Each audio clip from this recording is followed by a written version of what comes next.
host of BetMGM tonight. The homegirl, Trysta Krick. Trysta, what's up? I put it in the comments on the Twitter. Thought maybe you would see notification, but I don't know. I got you. Our producer Jesse kept us alert, man. We knew you'd be running a little behind, man. It's all good. I want to ask you something. Okay. Kings are looking for a head coach. Yes. And it's a yearly tradition here, almost. Yes. What we do. Yes. What do you think of Mark Jackson? Ooh, what a loaded question that is. 100% loaded, and you don't have to feel like you don't have to cushion the answer. We're looking for an honest answer. Number one, I would say he gets a lot of shade in strange areas, and I understand why. I think he did a phenomenal job prepping those Warriors in a way that got them to the place where when they got Steve Kerr, they were ready to go. Part of me believes, and I think a lot of Golden State Warriors beat writers would say they don't think that the Warriors would have won rings with Mark Jackson at the helm instead of Steve Kerr. I don't know necessarily. I waffle back and forth on that. Mm-hmm. Some of the techniques that he imparted and put to use, and as it related to, I remember there was one about Steph Curry's ankle injury where it was like, I think there was like holy water involved. There was holy water involved. There was. I'm pretty sure. I think there was so there's like that stuff where I'm kind of like, well, okay. I think in terms of the basketball mind, Mark Jackson, the basketball mind, I think he's the best available out there right now. Unless you're talking about taking a flyer on somebody who's been an assistant coach in the ranks, on benches around the league, like how New Orleans hired Willie Green. And you could tell Willie Green was on the Golden State Warriors during their championship time. Then he went to the Suns. So it made sense when that hire happened. It made sense. But from already done it, already coached up a team and found ways to make them useful, he probably wasn't as good as utilizing Draymond Green as Steve Kerr was. But he was instrumental in drafting Draymond. It was him and I want to say Jerry West that were a big proponent of Draymond. So I think his techniques can be a little bit suspect. I know that there was another thing that got him in hot water was just in general, his religious dogma towards the gay community specifically. Mm-hmm. Yeah. And I know there are some folks within the Warriors organization at different levels that happen to not coincide with Mark Jackson's ethos and beliefs. I think he would be really great for young guys. I think his schemes would be good. I'm wondering whether he's just blackballed from the industry altogether. I think the Lakers would be a great spot for him. I think he could be able to scheme in different ways. If you can get Russell Westbrook to play off the ball and actually move without the ball, I don't know who's going to be able to do that. But if anyone can do that, maybe that's him, given the fact that it was a motion offense with the Warriors. What have you guys been saying? Go ahead, partner. I've been a proponent for a long time of Mark getting another opportunity at the very least to interview. It feels like he hasn't even interviewed in 7-8 years, and that seems a little crazy. I'm familiar with all the stories that you just laid out, and then a couple more from his time in Golden State. But what I've continued to say was, I don't understand why he doesn't get the opportunity to possibly learn from his mistakes that he had earlier. And we have a number of different coaches throughout the history of the NBA. George Karl is the first to come to mind. Nobody ever likes George Karl, ever. He creates enemies all the time, and he does all this stuff, but he constantly gets opportunities. And even if Mark Jackson, I was just talking to Damian about how even if you get to a point where you're I'm sorry, Mark, we can't hire you. We're not in a position to be able to do that. We got tickets to sell. We got bad reputation, whatever. We can't do it. I like that he can possibly start getting interviews. That's fine. I could understand if nobody says they could hire him. But the fact that before he wasn't even getting interviews, That's what I didn't understand. So the fact that he can get in front of these GMs and these owners, and if he has kind of changed the way he goes about things and maybe even his views on some things, he at least is in these settings to be able to say these things to the people that make these decisions. And I think that's fine right there. I think you're right. Also, I think there's a lot of casual NBA fans that buy tickets to games that aren't privy to what we're talking about. Like they don't even know these things. Yeah. But you will be though. You will. Like if that hire is made, you'll be aware of those. Like not to put that in the same category because it's not in the same category, but Chauncey Billups, Jason Kidd, but they got. Well, Jason Kidd's a big one. Like the way that just kind of gets moved it's pretty wild. I think also like Mark Jackson just not being on a bench either. Like, does he not want to be an assistant coach and kind of get back into the flow of things? Would he prefer to just only call Warriors games and remark on his times of coaching there? Probably pays better to keep doing what he's doing. More job security for sure. Yeah. But you're right. I think that there's a lot of coaches who get the benefit of the doubt. They fail upwards. Their mobility continues to get them better opportunities and better spots for that next thing. I mean, even to a degree, Luke Walton is a great example of someone who failed in one level and then got another head coaching job. He's obviously doesn't have as many enemies as like a George Karl, but you're right. And you'd have to, I mean, it doesn't take a genius to figure out why that might be. Mm-hmm.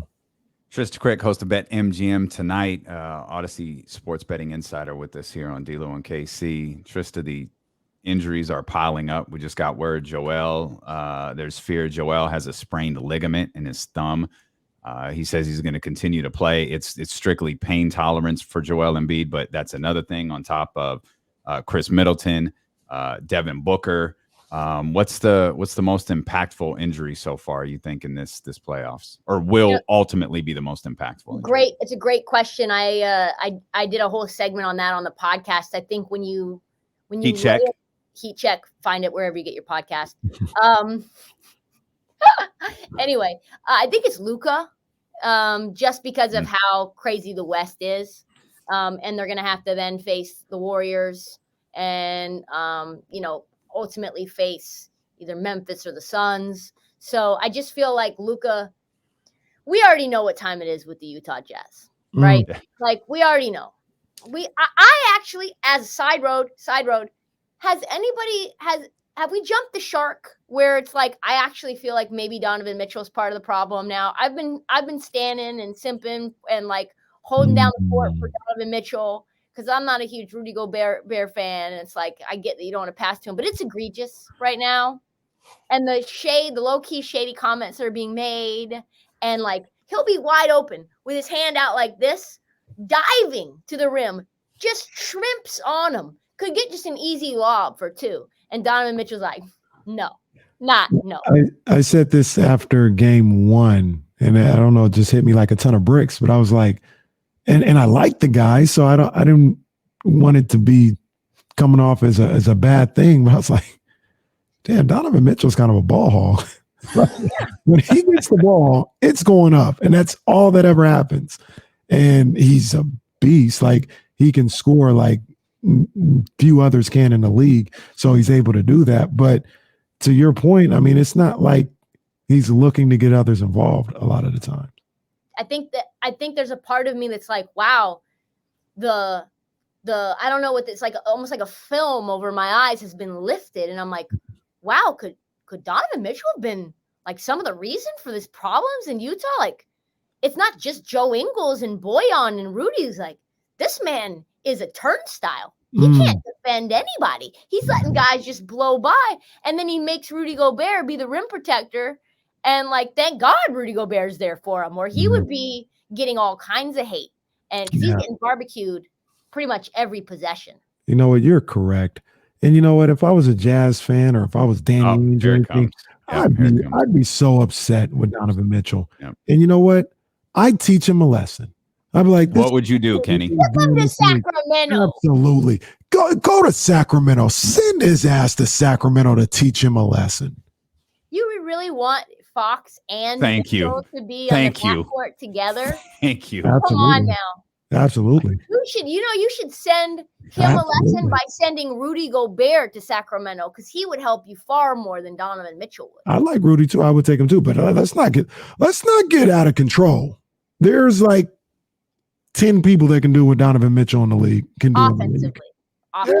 Yeah. No. Yeah. So what are you going to do with De'Aaron? Go put him in the corner again? That's what I'm Let's saying. play the 2-man game. No. Do you think De'Aaron will be a willing participant in this 2-man game? Sure, as long as there's structure. Okay. Okay. How is he going to get the ball from Donovan? The same way Mike Conley does. He doesn't. No, he just doesn't do anything with it right now. That's the God bless Mike Conley. He just out there on the floor like, I'm getting a paycheck, baby. Like I'm getting paid for this. He's doing absolutely zero. I can't wait to see what happens with the Jazz, right? Like, I feel like they're just going to get completely put the TNT on that roster and let the shrapnel of those roster pieces head out to wherever they head.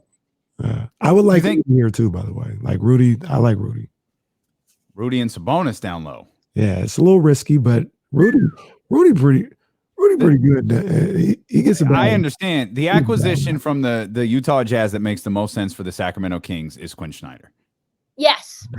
I think that's the one that makes more sense than either of the two players. And I love Donovan, but I'm almost like, yeah, I guess we just trade Donovan for De'Aaron. Yes. Because that's the only way I see it like really working. And take my chances. By the way, if that's the only way to get it done, then what? Oh my God. If that's the only way to get it done, you just do what you got to do, and get him with a skilled player. You get done in here. You think that? Do you guys have any good defender that's above 6'1"? No. We don't have any good defender above or below 6'1". Well, no, that's not true. Davion's a good defender. That's not. But like, he's literally my height. Yeah. No, but this is the whole thing, Tristan. This is what we talked about. Like, you're not going to just get a coach in here and turn into the 93 New York Knicks. Like, that's not who you are. So maybe the answer is to just lean into what you're good at. Become a top 10 offense. Then you know who you should hire then? Uh-oh. Don't, Trysta. I swear to God. Don't say it. Don't say it, Trysta. D'Antoni. Oh my God. Oh man. If we're leaning in, then we're leaning in. Look, I don't want D'Antoni. Obviously, Damian doesn't want D'Antoni. But look. If we're leaning in, we're leaning in. I know. That's what I've been saying. If we're leaning in, Damian is done. He's done. Tristan, it's me and you here. It's Casey and Trysta here on ESPN 13 and 20. Damian will be back on Monday. Wow. Man. It's the roster, and the first time I ever came on with you guys, I said you guys had some nice pieces, and you do, and you did, but like none of them really quite. It's like the bouillabaisse isn't really the ingredients doesn't really jive together for then anything. Put the Sunny Delight in there. That's why it didn't work. You need something. You need somebody like Herb Jones is good. Like you need somebody like that who can cover up for a pygmy shrimp like CJ McCollum. Like you need Herb. You need a Herb, and you need somebody like a BI. You need a long wing. Wow, that's what we need. No, that's facts. BI would help a lot of things. Yeah, that's. You're not going to get them, but you need to target someone BI-esque. You know what I mean? You think they win another game? Do you think they could beat the Phoenix Suns now? In a 7-game series? Yeah. I don't. Okay. I don't either, but I just feel like, listen, they've got pieces. They were one of the best teams, from All-Star break on, from the beginning, really from like January on. As soon as the trade deadline came and CJ got there, they were really, really consistent, but they were winning games before CJ even got there. Why do you think he wanted to go there? Obviously, they had pieces. Willie Green's a really, really good coach. Like he's scheming guys. They're playing really excellent defense. They're getting undrafted guys like Jose Alvarado, who's like coming up like a Tasmanian devil, stealing from behind, Alvarado creep. Yeah, just creeping. And so I think that they could get another game or two, but this Phoenix Suns team feels like they kind of got caught sleeping. And Devin Booker was on his, and then he ends up getting injured. Feels like, Monty's going to have an entire few days to scheme, and I think they'll come out ready. I think you'll get a big game from Cam Johnson. I think, the 1 weak link that I think has to be at least serviceable and solid, and he's not always solid, is Landry Shamet.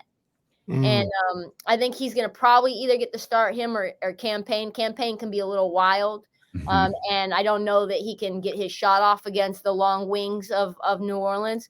But I think it's going to be a fight the whole way. I don't see Phoenix really blowing them out. I don't think we're going to get like these 9.5, 10.5 point spreads, even back in Phoenix, especially since Devin Booker's probably not going to play the rest of the series, I would imagine. Oddly enough, we never talked to Trysta about betting. I kind of love that.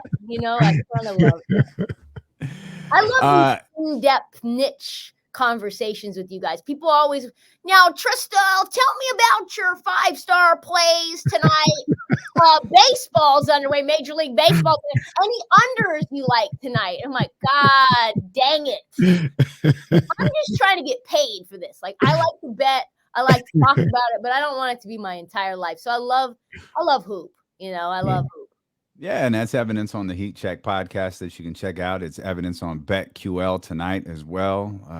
Tell our man Q and Ryan we said hello. And where it's not evident?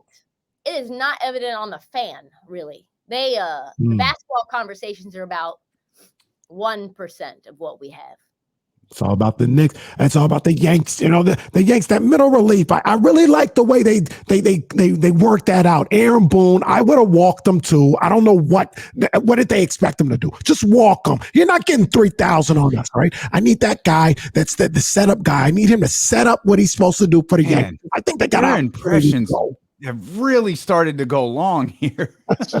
2 straight weeks now of we should not pay Aaron Judge. 2 straight weeks now of let the owners pocket the money. I don't know how we've gotten to this place as a society where we rather have, like, we would, in the labor debate, we would rather the employer just continue to pocket. We should all be riding for employees. Do you own a business? Do I own a business? Does the most amount of WFAN listeners own businesses where they're, exploiting their employees? No. So why do we simp?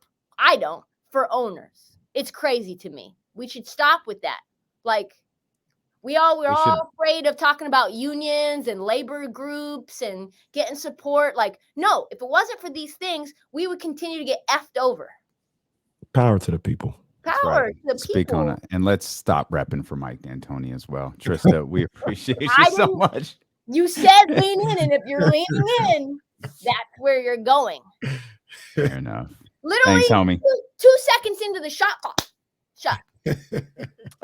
Kyle wants to know if you like the 7.5 in A's Rangers tonight. Oh, so 7.5 people. I took the over. I love the over. 7.5 people. My favorite place. I'm going under total attendance. Totals have gone over that number in 6 of the last 7. Rangers give up a ton of runs. They also get a ton of runs. So I like that play a lot. Hell yeah.